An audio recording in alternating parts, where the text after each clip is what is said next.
Welcome to another episode of the Major Outcomes podcast. Actually, the final episode of this season before the summer break. And I am really excited to have Sebastian Morgner today as a guest.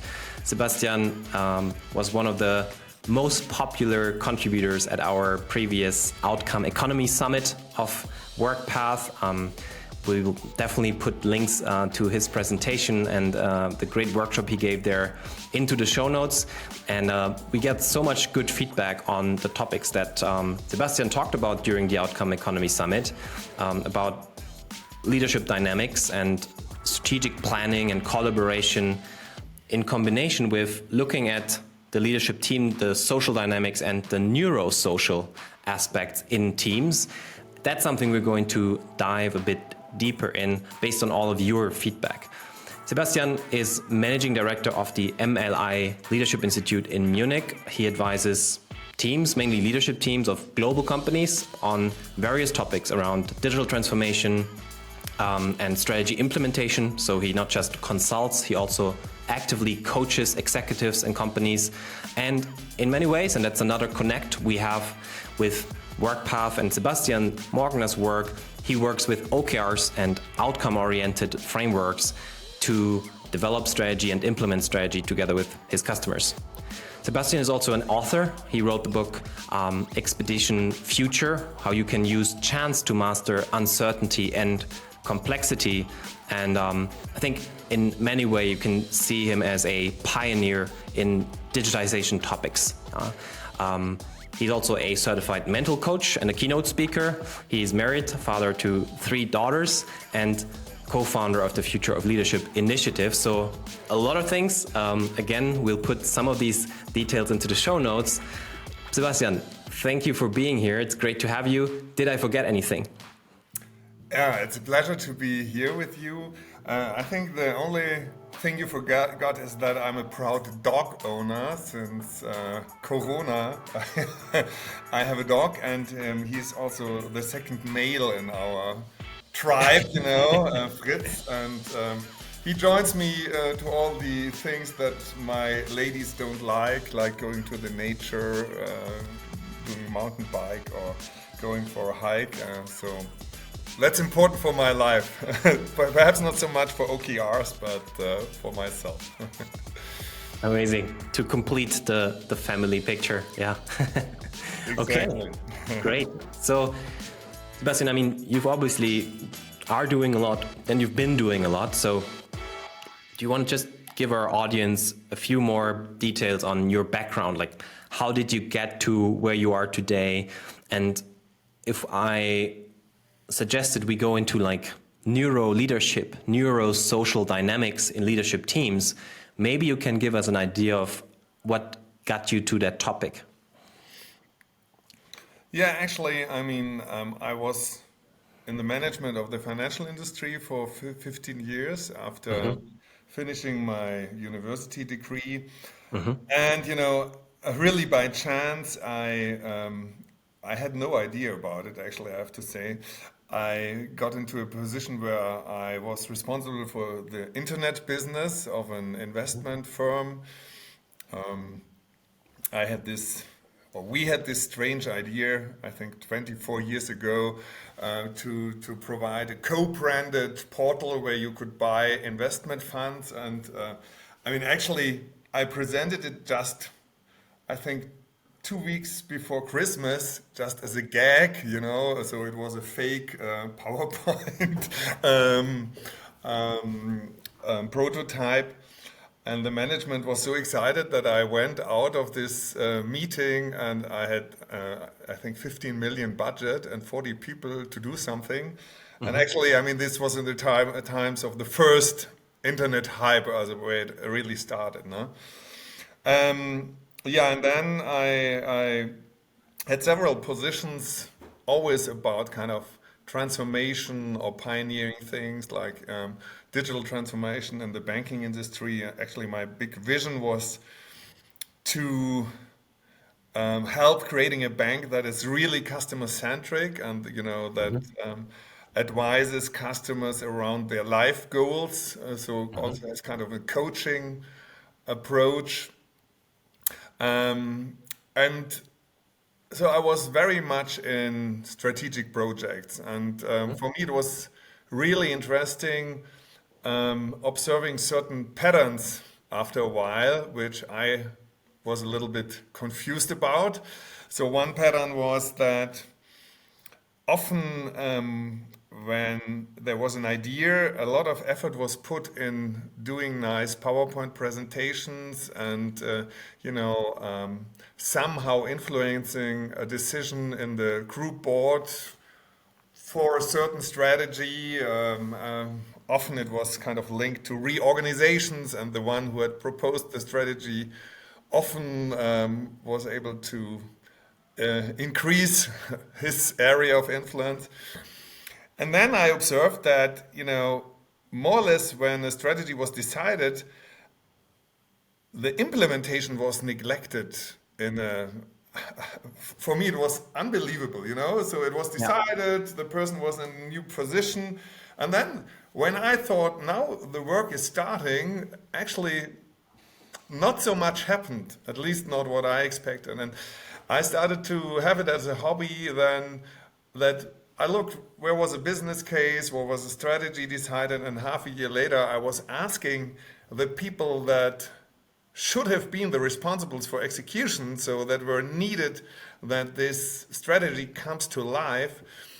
And I observed that, what they knew about the strategy and what they had changed was more or less nothing in many, many cases. And so I said, okay, there is room for improvement. And and I started having a big interest in what does it need to, when you have a vision, an idea, to somehow integrate others, that you need to find followers for that and to align thinking and action towards this common goal. And So this is sort of like, I think the way you describe it, it really sounds like a very natural journey of like one step that led to the other based on your own practitioner's experience as an operator or in a financial institution. I think the first time we met a couple of years ago, that already was what stuck out where we connected on, right? It's like strategy implementation, and that shared conviction that a lot of companies do have solid strategies, but the way they are communicated, the way they are like, what happens exactly as you just phrased it, what happens once you have it, how do you get it into motion? I think that's something that I recognized you for in the first couple of touch points. So I'm curious over time, and because we want to focus on social dynamics, neurosocial dynamics, like how did you, in the last 2 or 3 years maybe, how did you get closer to those kind of topics as one particular element of successful strategy implementation and your work with companies?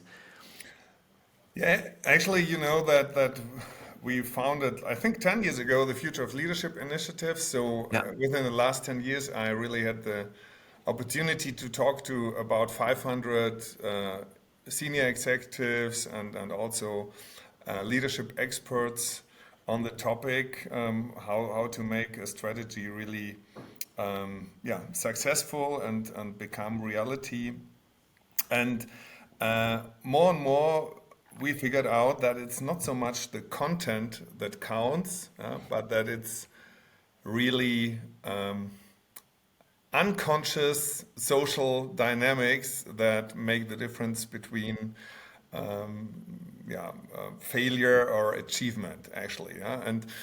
And I think this is really very counterintuitive or very much neglected in even today's leadership and business world, that so much is put into content, PowerPoints, Excel sheets, but in the end it's archaic behavioral patterns that very much drive if a company, if a team is really, moving towards one common goal or not. And I was very happy to find a study of McKinsey, Strategy Beyond the Hockey Stick, I think 3 years ago, where even the quants from McKinsey, which normally are known for number crunching and facts and figures, and they compared companies that were outperforming the profitability of the industry average, and they were analyzing, okay, what is kind of the lever, the reason why they in the long run are more successful than others. And they came to the conclusion that 80% of a company's performance can be explained by social dynamics. Yeah? When you then dive deeper, and then you figure out that, we are living in a time where we have a lot of tools, very good tools, like OKRs, agile tools. But if they are used in the wrong manner or with the wrong mindset, then they will not change a lot. And so what is social dynamics? And social leadership for us is a leadership that uses social dynamics to achieve business performance, to achieve common goals. And this is really how, for example, power is distributed within a group or a company. So is there one decision maker, one bottleneck, or are decisions made in certain levels, and distributed around the team, the companies? Are there clear roles that have a decision-making power for certain topics? Then also it's the way how a group interacts with each other. So is there true collaboration? So come people together, open in mind, searching for a common solution, for a best possible solution? Or is there a culture where people come and it's about who has right, who has the best idea, and it's not this typical not invented here syndrome. So people don't like it if others have a good idea. Then it's about handling conflicts. So is it a culture where conflicts are avoided, or where hierarchy solves conflicts because always hierarchy is right and the other people have to accept that? Or is it a culture where conflicts are seen as a creative source, a source of creativity, of discussion, different viewpoints, and people like to kind of having dialogues about the best possible perspective? And all that together, often unseen, is what social dynamics are about. And leadership now, modern leadership, has to understand and to know about the social dynamics and all this unconscious bias in groups if you really want to become successful. It sounds like, if I've been following your work for some time, and I think successful leadership and strategic leadership, strategy implementation in more like complex or more difficult environments is something you've been talking about and working on for like a very long time, right? How do we behave? How do we have to behave in more volatile, more uncertain, more complex and ambiguous market environments? So everything you say, like these psychological and social patterns you mentioned as examples, sounds like those are more relevant and more under pressure, or more like visible and present than ever with all the crises we have: supply chain crisis, energy crisis, war, like all of those things happening right now. So do you also feel like these topics got more present the last couple of months and years, or what do you observe there? Actually, we have a tool we call neuro lights or neuro traffic lights, and we analyze how people perceive their environment impacts their mental and physical performance or health. Because we think when people come together in nowadays business world, they have to be very open and they have to be in a good state, to handle complexity. Because if you are stressed, your mind narrows, you are more aggressive, you feel more like a victim, and so on. And this is not good for companies where the value creation in our times is very much about creativity and cognitive value add that or competence value add that a company has to deliver. Yeah, so we are a lot of value creation nowadays is creativity and mental work, let's say. And yeah, and I think the problem of our time is the pure information overload that people are faced with, and the problem that people have to learn how to manage these kind of information. And so I think many people have a lot of battles they are fighting in their heads, Yeah. even though they are not relevant for them at all, or they cannot be influenced by them at all. So I very much like this tool of the circle of influence, where you say focus on the things that you can influence and really be careful about letting too much information in your head about things that you just cannot change, but that make you being concerned. Because then what happens in your mind is you feel like a victim, you feel like having things not under control, so being, just yeah, forced in a certain direction that you cannot influence, and this activates the neurotransmitter of cortisol. So you have this feeling of a long-term struggle that will never end, and your whole body is going in the standby mode, because your body then thinks, okay, I have to keep my resources because I do not know when this fight will end, But I always say most of the fights are just pure brain fuck, as it's called sometimes. So mental fights, because people are reading too much newspapers, are in the internet, use their time instead they go in the wood and enjoy the beautiful nature, or together to friends. They go to YouTube and see strange theories about how the world works. And I think this is a big, big problem. Yeah? And this is also a problem for leadership, because leadership now competes with many other information sources that keep people mentally engaged. And in the end, when you want to form a team that achieves a result and that will really outperform, people have to stay focused on your common goal. They have to learn things that are relevant to get there.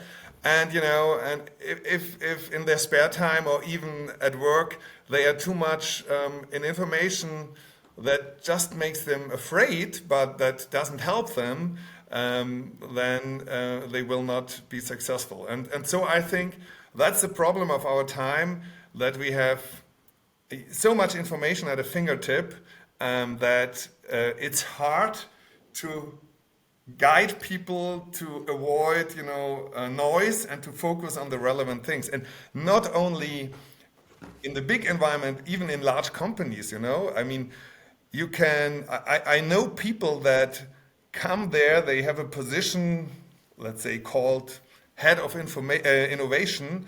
And if you look at their schedule, 80% of the time they are in meetings which, where they only passive actors listening to things that are not really relevant for them. And so they have no time at all to do the stuff they have been engaged for.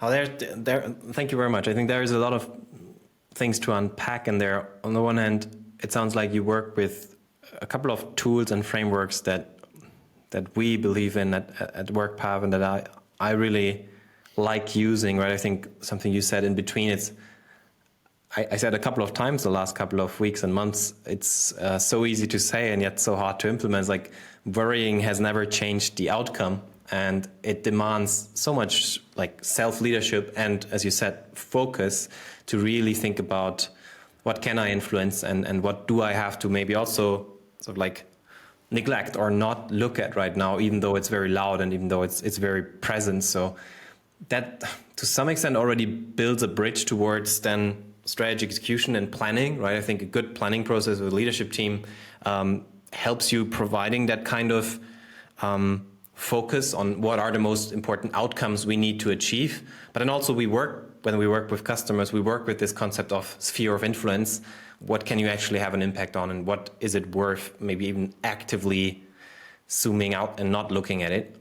But before we get there, before we talk about the role of neurosocial leadership and being aware of those dynamics around power, interaction between different leaders, conflict behavior, what you do sounds like to be at the interface of obviously like frameworks and tools and processes that are very important for the company and that you could easily like define as processes, but at the interface from that to very, very personal dynamics. I think it sounds like it starts a lot with self-leadership and how individuals see and feel and treat themselves and then treat each other in a team. So can you mentioned a couple of tools you work with and concepts, but how do you work with teams? It sounds like it's not just consulting and then doing a couple of workshops, but really this must go into coaching, I imagine. Like how do you bring that to life? Or from the other perspective, if we are a new leadership team who's interested in what you're saying, but not so familiar with thinking about neurosocial dynamics in our team, how would you approach it with us? Yeah, actually, I mean, even though I'm not so much a football enthusiast, I think it's a little bit like in a football team, you know? I mean, when you're a leadership team, you need to have people that understand each other and that share a joint vision. And this is very easily spoken, but it's not so easily realized, you know? Because diversity is key in nowadays environment. So you need a team that covers a lot of, viewpoints on a certain topic. On the other side, it needs a base that people really understand each other. Yeah? I, in the past, had a partner in my business. We really liked each other, but we really talked in so different ways that we were not able to understand each other. So, for example, when I would have said we are in big shit, we are in deep shit, and a project is really, it's so terrifically in a bad shape, then he would say, oh, everything is great, there are little challenges that we have to clarify with our customer. And so when you have very different communication patterns, and this very much is shaped by your personality,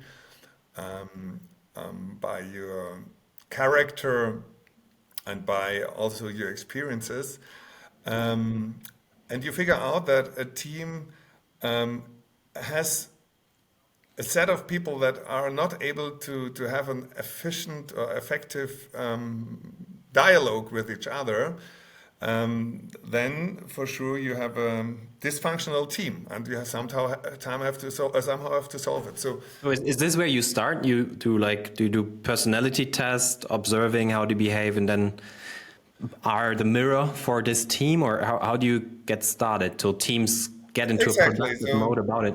Normally, when I get invited to coach a team, and I understand myself as really a benevolent friend of a whole team, so I want to do the best for the leadership team. I first have interviews with each team member. I ask each team member in a very, let's say, private setting how this person sees the current situation, how this person sees the team itself, what this person thinks is the common goal they want to achieve, what this person thinks are the levers that are most important to get there, where this person sees the major obstacles. And then I bring together all the different viewpoints, and I do something I call a heat map. So we visualize where we say, okay, this is where the team is very close together, in how they understand the situation, how they evaluate the situation, and the key success levers. And this is where perspectives are far away from each other, you know. And we even measure, so we have certain questions, you know, do you have the feeling that you have a common vision? Do you have complementary goals? Do you trust each other? So is there psychological safety? We have kind of 8 factors that are scientifically proven show if a team is really a high-performing team. And then we ask them, how do you assess it? And if we see there's a big spread, so one person says, everything is clear, we have a clear vision, and one person says, 0, we have no vision at all, then we know, okay, they have a big problem. Even a bigger problem than if all of them would say, we have no vision, you know, because if they agree what the starting point is, it's better than if they have totally different viewpoints about the starting point. And so this is the first assessment. Then I show the team, and then we discuss it.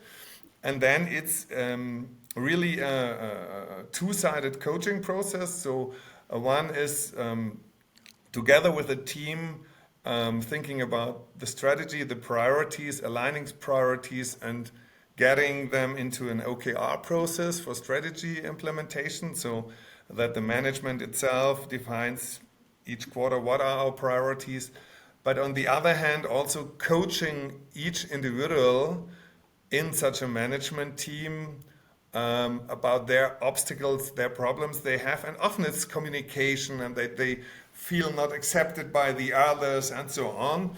Yeah. It's very, very important to work on both levels, so on the team level and on the individual level, that the individual feels a respected and safe part of a strong team.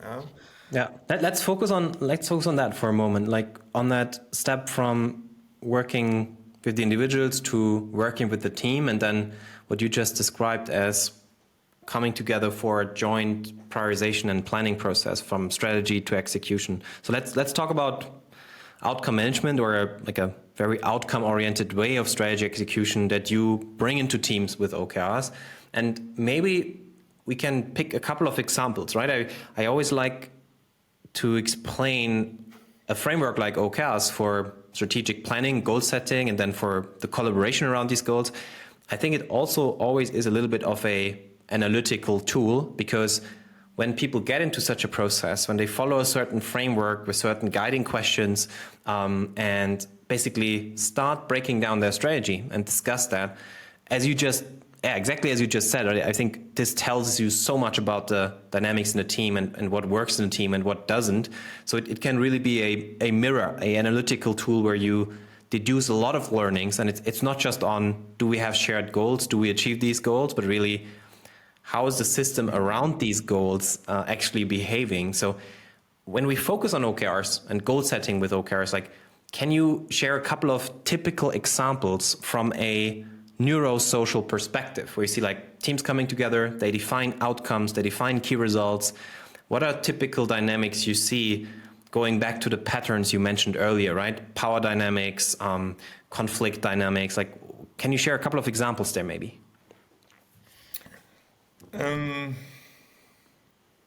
Yeah, in the end, if you really look at the fundamental needs of people, also in the working context, but general in life, people need 2 things, you know. They need to have the feeling that they are part of a tribe, respected part of a tribe, so that they have a clear role and that they are valued about their contribution to this tribe. Yeah, I think this is deeply ingrained in our neuro system.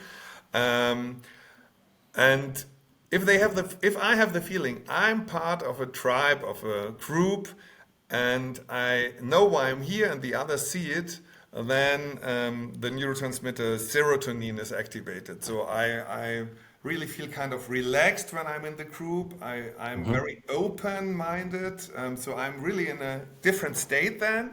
I'm open, I'm aware how the others feel, I'm open to feedback, because I'm I feel safe in this environment. This is one thing that is very important. And the second thing is, and I always say our brain is like a GPS system, so serotonin is where am I right now? Do I feel comfortable and safe where I'm right now? And then we need to have the feeling that we are on a good way, so that we have orientation, that we have a vision, that we have a bright future, that we know how to get there. And when you have the feeling, I understand the vision, I understand the goals, and I feel empowered and I feel the competence that I can get there, then dopamine is activated. So this is kind of the motivational neurotransmitter. And both feeling a good member of a strong team and having a clear vision and knowing about being able to contribute are the fundamental things that you have to be aware when you are in a leadership role, also when it's about target setting and OKRs. And what I, for example, observed in the past, if you have OKRs without a vision, then people still feel lost, So I think a vision, for me, there's two very important things. One is really having a tangible, inspiring vision in a company. And the second then is to have these regular spaces for target setting where you really have room to reflect and to discuss, are we on the right way? What's important right now? What are the obstacles right now? What have we learned in the last 3 quarters? So the most important things in the OKR process for me is having this time in a trusted team to discuss the situation. And this time, people otherwise do not invest. If you really, I see so many managers that run from meeting to meeting, meet always the same people, but they do not come together in this setting and reflect, where do we stand right now? Is this really what is important? What is our purpose, and so on? So if you ask about neurosocial dynamics, for sure,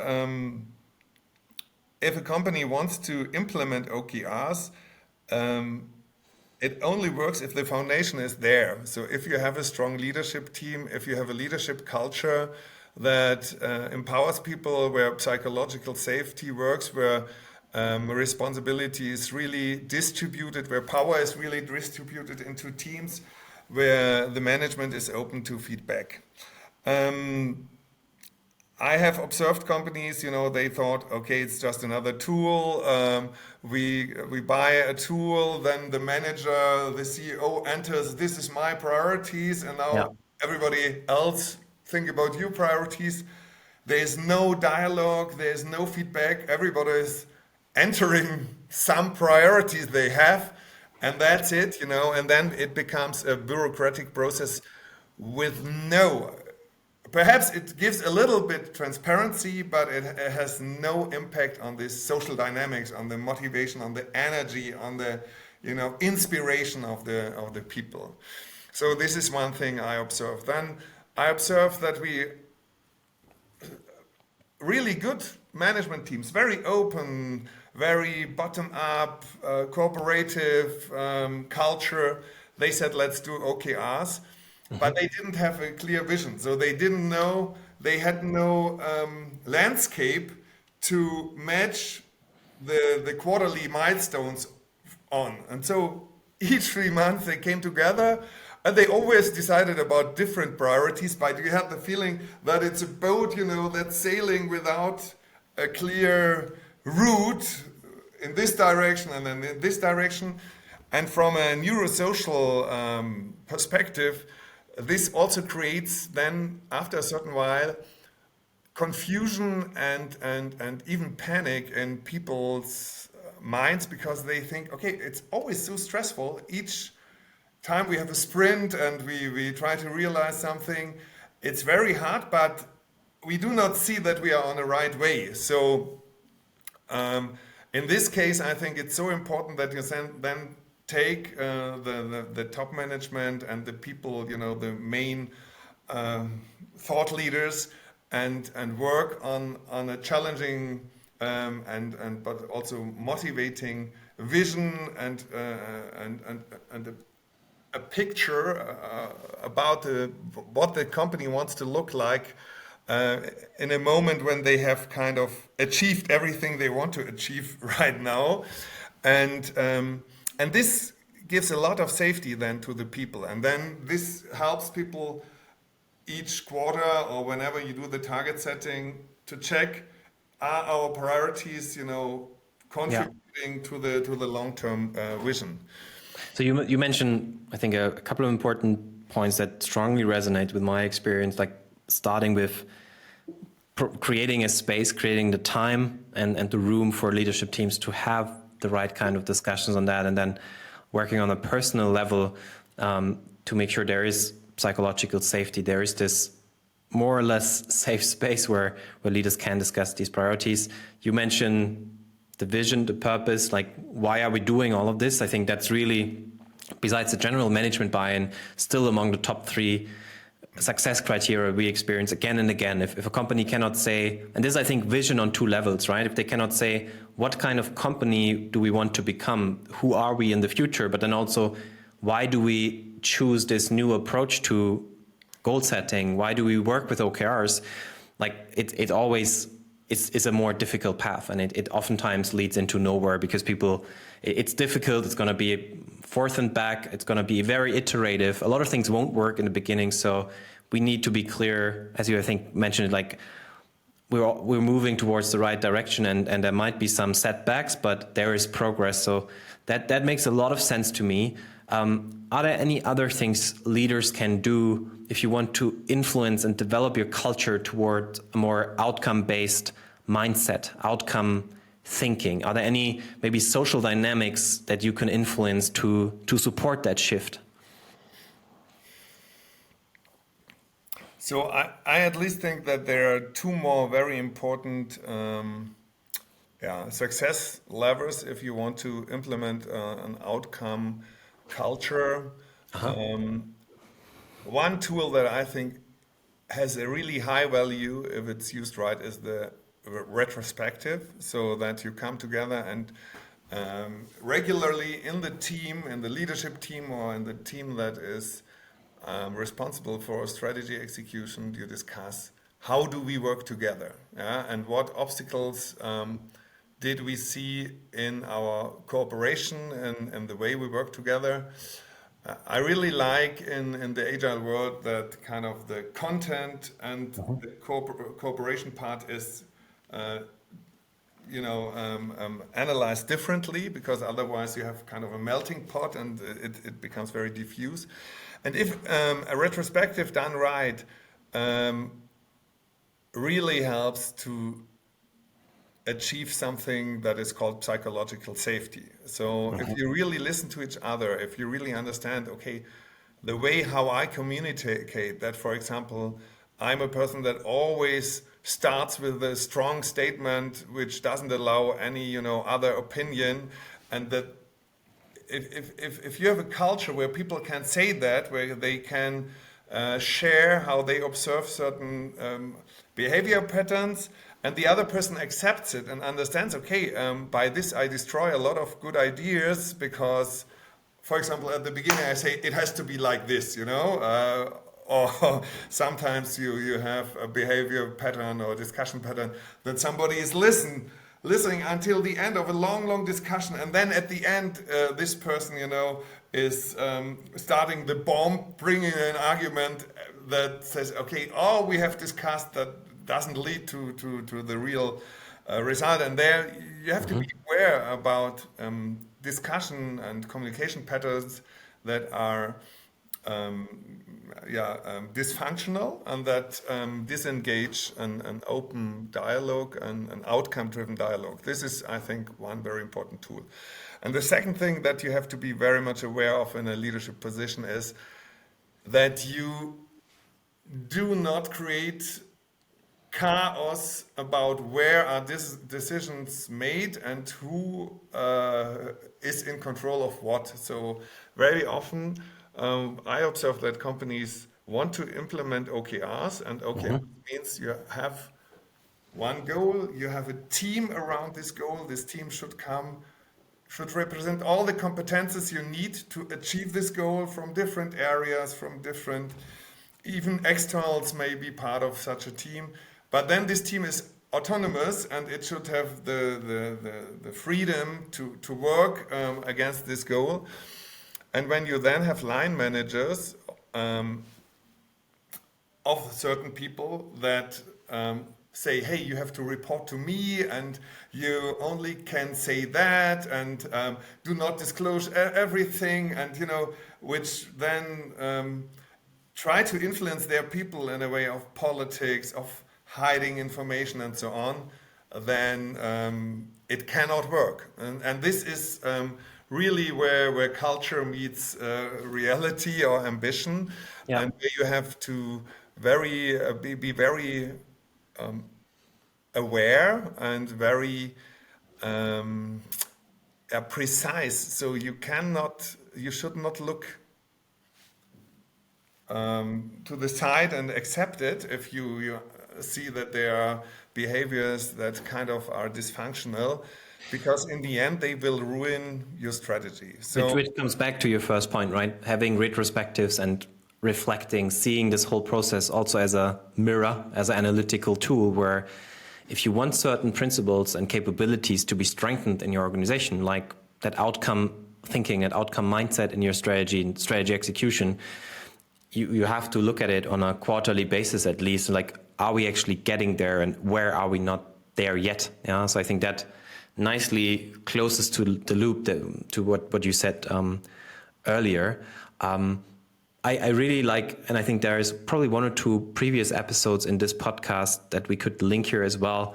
I have to look, where we talked about the role of traditional org structures, and if teams stick to them and if they sort of like insist on them, like, this is our silo, this is our reporting line, and we keep things intransparent, that's almost always a bottleneck or a big hurdle for a real outcome-oriented organization, because outcome-based planning, outcome-based collaboration, outcome-based execution and success in the end towards outcomes, it's always a cross-functional, cross-team, interdisciplinary effort by definition, right? Particularly the more traditional functional org structures cannot allow that, and then you have to break that up. Not necessarily changing your org structures per se, but the way you communicate and the way you allow a dialogue. So I think that makes tons of sense. I already saw this coming, Sebastian. I mean, that topic is so big. Also during the Outcome Economy Summit, when you gave your talk, I think there were so many questions and discussion afterwards. We didn't really fit all of that in. And also today, I would love to continue, but we have to come to an end for today at least. Just one or two closing questions we'd like to ask all of our guests. And the first is, any kind of books or podcasts you would recommend, any kind of reading or inspirational sources on that topic or beyond that you would recommend to our audience if they want to dive deeper?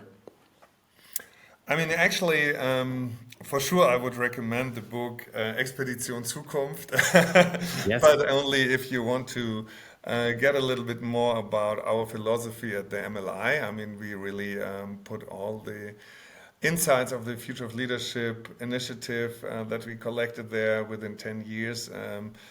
A book that very much inspired me is really Anti-Fragile from Nassim Taleb. So it's about what makes any kind of organism or organization not only robust, that you know, in a crisis you don't break, but even more that you get strengthened out of a crisis. So what is the patterns and the mindsets that make you stronger by experiencing crisis? Yeah. The second book I very much like is Thinking Fast, Thinking Slow from Daniel Kahneman, because it's about all the biases that we as humans are faced with without Yeah. even recognizing them when we do decision making, when we come together. it helps you really to become more aware about your behavior. And when you're once aware of a certain bias, then you have the chance to define for yourself strategies that help you overcome it. For example, using OKR. I mean, which that's really a real helps classic. to I think overcome a that lot book. of biases.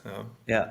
Particularly in the context of today's topic of this episode here in the Major Outcomes podcast, that book is a real classic. I really like that one as well. Yeah. And then thank you very much again. We're going to put that into the show notes, of course. Last question, like where can our listeners find more about you? How can they connect with you? How can they engage with you? Actually, as you know, because you have been guest, I also host a podcast, the New Leadership podcast, which can be found on Amazon and Spotify and the typical sources. You're more than welcome to, if you want to share your thoughts. Either if you're in a leadership position and you have challenged certain transformations and certain topics, and you need a network of people that support you, because MLI is not just me, it's a network of about 100 experts and coaches, also very experienced former top leaders, that really help teams with the outside view, a systemic view from outside to be more effective in the transformation. Or if you are an expert and you would like to join the network, so go to www.leadership-munich.org to our website and contact me. Perfect. We'll put a link to that into the show notes as well, for sure. So people will get right in front of you if they want to connect. Also, of course, to the podcast. Sebastian, thank you very much. It was a pleasure. Again, I really hope we can continue that conversation. It's something where we could talk hours, I'm sure. For today, I thank you very much for your time, and then hope to speak soon. Take care. Thank you very much. I think I will go to have a bath in the lake now, because it's really hot today, isn't it? It is. Okay, Johannes. Take care. Bye-bye. Take care. Thanks for tuning in today. If you found this episode valuable, please subscribe to the Major Outcomes podcast on Spotify, Apple Podcast, or any other major platform you might be using. Also, we'd be excited if you'd leave us a review. This helps us grow the community and spread the outcome mindset. See you on the next episode.